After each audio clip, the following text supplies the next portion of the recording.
So you get the idea here. For this exercise, we're going to be engaging the targets with rapid fire pairs like you normally do in a match. I call this predictive shooting as opposed to reactive.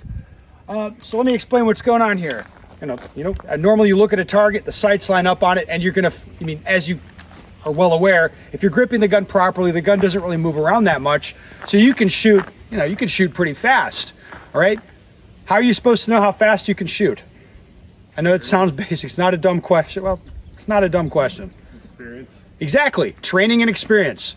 That's how you have the ability to predict how the gun's going to behave in recoil. Like, you have to, again, this is something you have to train on and experiment with and try, and then you will learn kind of what you can get away with.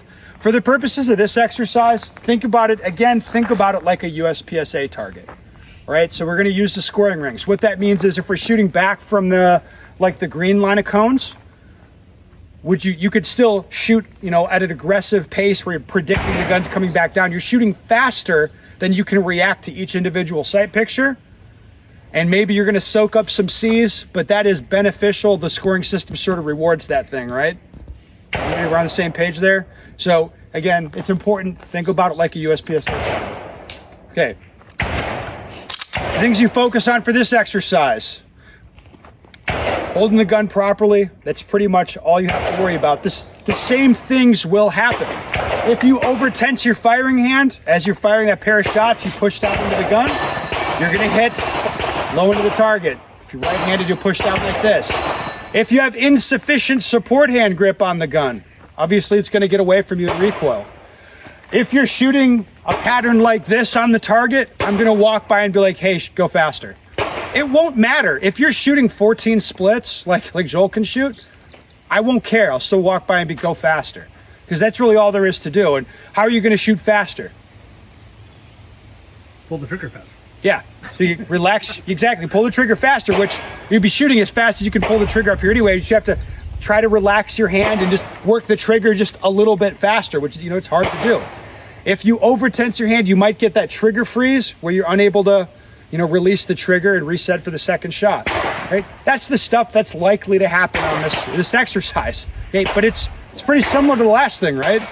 You're gonna focus on the same stuff. Draw the gun, grip it properly, aim it, all right? Boom, boom, fire a pair, and assess what happened, okay? And fire another pair. There's a couple things to pay a lot of attention to here. So first thing, when we're firing rapid fire pairs like this and doing predictive shooting, what a lot of people do with that, with the way they read that is they're going to aim once and then they fire twice. And it's almost like once they decide to start shooting, it's like they might as well close their eyes. You know what I mean? Because they don't see anything that's happening. I want you to keep your eyes open and see how the gun recoils. Like, see what's happening. You should still see where they're going, even though you're going to be shooting so fast that you can't really consciously react to anything that's happening. You're going to fire a pair and you'll kind of see what just happened, play back the tape a little bit, adjust things if necessary for the next pair. So for example, if I see my sight go like, what just happened? Seriously, what happened? Not enough support. Nope. They went over, if it goes over to the side, if it goes this way, too much. My firing hand is doing it. You can never support hand grip your way out of it. You can still push your other hand. If I push them together hard, if I just momentarily increase pressure on one side, I can move the gun. But again, you have to keep your eyes open and see what the sights are doing in recoil. And if you see that and you see hole there, that's a clue about what's happening. Okay? If you see this, if I see one shot here, another one up here, I've got two choices. Grip the gun harder or slow down. We're gonna do this backing up. Like you will hit the limit of like how much you can control the recoil, especially if you're shooting major, By reading the sights and seeing what's happening, you can predict how things are gonna play out and you'll get a sense for how fast you can go and what you can get away with. But you have to be watching, okay? Don't just disregard stuff. See how the gun's tracking. It's easier to see probably with a dot, so just pay attention to that. That tells you a lot. Then you'll build your ability to predict how the gun's going to behave and how it's going to react. All right, there's one other thing I'll say.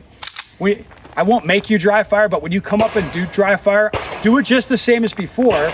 where you set the safety on your gun, or if you have a striker fired pistol, it just goes dead. But again, aim, or press, and try to hold the gun as still as you can, minimize the motion of your firing hand, all that. You can still do dry fire and get a lot of benefit out of it from this. All right, I suppose there's one other thing I should mention. Let's set the expectations realistically. Up at close range from this blue line, like 5 yards away, I would take some dipshit off the street who'd never fired a gun before, and I would show them how to hold it, and it would be as fast as you can pull the trigger. And if they're like somewhat capable, maybe they play video games or something, within an hour or two, they'd probably be shooting them in the A zone, right? That's for everybody here. Up at this blue line, it's as fast as you can pull the trigger. That's what I want. As you back up, it's going to change a little bit. Guys shooting dots, probably 10 yards away, they can still shoot like boom, boom, boom, as fast as they can pull the trigger. Higher level guys, a grandmaster guy with iron sights, 15 yards, still as fast as they can pull the trigger. If you're shooting an open gun, they have major scoring, they have a comp on it. They could probably do this from 25 yards as fast as they can pull the trigger and get an acceptable result. Just so your expectations are set. Like, you have a good idea of what we want here. You'd be surprised what you might be capable of here. Practical shooting training, got drills, live fire drills, some guidance for dry fire, some dry fire drills, lots of different places you can start. It works for people of all different levels.